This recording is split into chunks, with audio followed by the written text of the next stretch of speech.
Victorian trainer driver Luke Bryant has certainly had a very diverse career in harness racing. On one of his very rare visits to Club Menangle, caught up with Luke to discuss his career, which commenced as a teenager. Well, good to catch up with you once again at Club Menangle. As I mentioned in the introduction, your visits to headquarters, few and far between.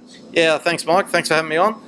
Been here a couple of times, but just had a little window at home with the horses, and thought I might get away for a few days after Christmas and just bring a couple up and see how they go. Yeah, it was a period of 6 years and 10 years. You stayed with Noel Morris on one occasion, but you've been very impressed with the facilities now at Club Menangle. Yeah, back in the day we were stabled over the road, and seen some improvements here over the years, and just thought I'd come and check some of the training facilities. And the club and everyone, Harness Racing New South Wales, set me up there with the training centre, just with a couple of boxes, and it's been world class and 100% happy with, and the horses has done well today, so I'm sure that's a reason why also. The fact that it is a very hot day here at Club Menangle, we have the winter wonderland, as we talk about, going on in the stables with the horses and participants being sprayed with a nice fine mist. Yeah, certainly. It keeps participants cool. Drivers and that, they need to come back and refresh, and they've got to get back out and do it again in half an hour. But if they can cool down and just keep the horses cool as well, and they've got walking facilities for the horses to cool them off, and certainly we get the same problems at home with the heat.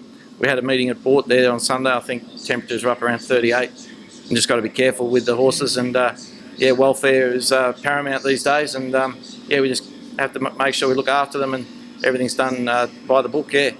Luke, you must have been delighted with the performance of Violetta Gift in the second event. Yeah, she was the main reason I came up. There's a couple of races at home coming up, mares races. They lead into nights like Great Southern Star and that, so there'll be some races there for her coming up at home. Like to stay a bit longer, but sort of get back. And the other fellow I got in, he's also just a bit of a travelling companion, but he's feeling pretty good as well. But no, I was most impressed with the mare. Sophia was happy, and I normally drive her, but I was happy to put Sophia on here, a local driver at Menangle, and we're both happy with her. Luke, your career, as I mentioned, commenced as a teenager, courtesy of the interest your mother and father had in horses. Yeah, they had a bit of a part-time interest. We had a horse farm and things like that, but done a few other sports as a kid, but ended up helping with horses mainly on weekends and after school. Sort of went on to it, left school, worked for Ron Wanless and John McMullen Senior, back at Albion Park, and then probably teenage years, young driving up there, and left the sport for about 10 years, but then came back to Victoria about 12 years ago, set up our own property with my wife and I, and we run it there just out of Shepparton, and probably about 6 horses, a bit of breeding along the way, and there's been trotters and pacers, a bit of a mix, but we like it there, and it's just good variety of tracks for us close by and things like that, so it's been good. You mentioned 2 outstanding names as far as harness racing is concerned, full stop, but in Queensland in particular, McMullen and Wanless. How did the move to Queensland come about? Just through family. We just left Victoria. I was at a young age, but we just felt like a change and went up to Queensland. Mother took me into Ron Wanless' set up there at just out on the outskirts of Brisbane, and I got to start there doing some boxes, and that sort of went from there, and got my licence, and then like I said, drove for a few years, and then got out of it for a while, but came back sort of early 30s and sort of helped some other trainers, Stuart Dixon, Nathan Postlethwaite, and then I sort of went up to I travelled overseas a couple of times and things like that as well. So. Yeah, we'll get on to those trips overseas in a sec, but you also went through that very back-breaking work as a farrier and also a period as a cadet steward. I was probably just trying to pay a mortgage more than anything. Had a little bit of aspirations to get in the police force and thought I might just be a cadet steward, but back in those days, steward's job was pretty tough. I'm assuming it still is, but it was a lot like stewards are now. It would have been a lot easier, but no, it was a good insight into racing and things that can happen. I'm sure it's helped me later in life with watching race results and things like that, and I thoroughly enjoyed it. A little bit hard when your friends are on the other side of the fence, but I battled on through it. But it was just a part-time position, but and also as long as I kept an interest in horses was the main thing. I was working part-time, but then and farrier as well. I always shod horses outside of work and things like that, so I've always enjoyed doing that as well. I think John McMullen Senior said I couldn't work there if I didn't learn to shoe a horse, so sort of started that when I was 15 or 16 and done it ever since. So I mainly shoe my own horses now though at home. I don't sort of go out and do other horses on the outside now from now on, yeah. Those trips overseas, Luke, Sweden, Finland, also the Meadowlands, anyone in particular impress you? Probably Finland mostly. I spent most of my time there. The trainers were very, very helpful, and yeah, I stayed with 2 different varieties of trainers there, and one guy had up around 80 to 100 horses. The other guy might have had 15 to 20. The other trainer with the 15 to 20 had an excellent strike rate, great training facilities in the forest and things like that. I went back there.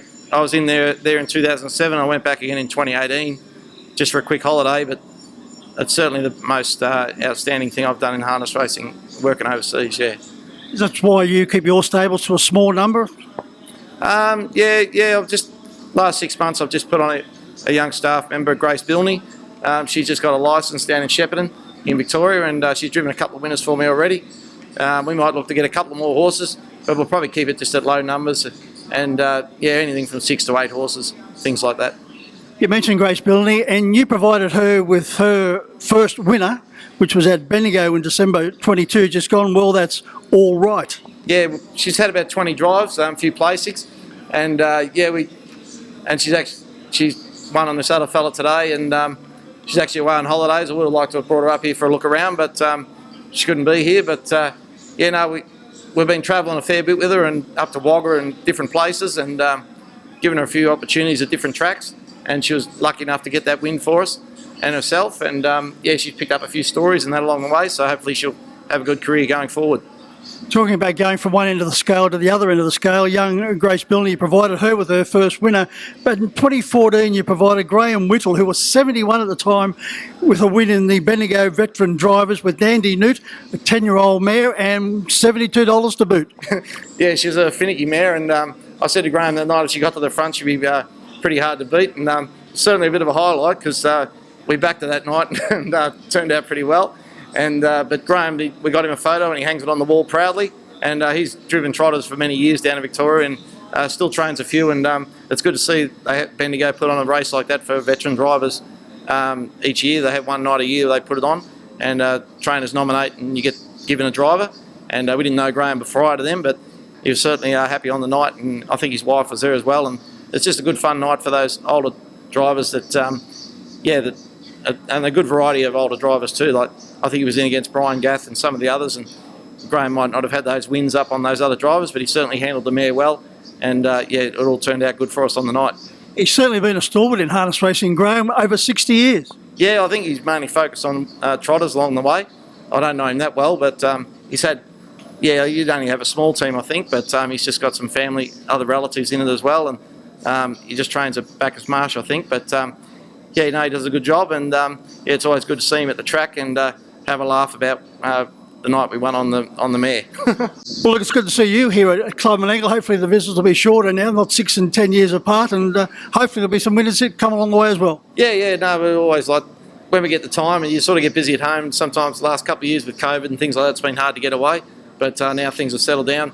Might get a couple more horses, and yeah, certainly facilities here and the way they've looked after us here has been fantastic.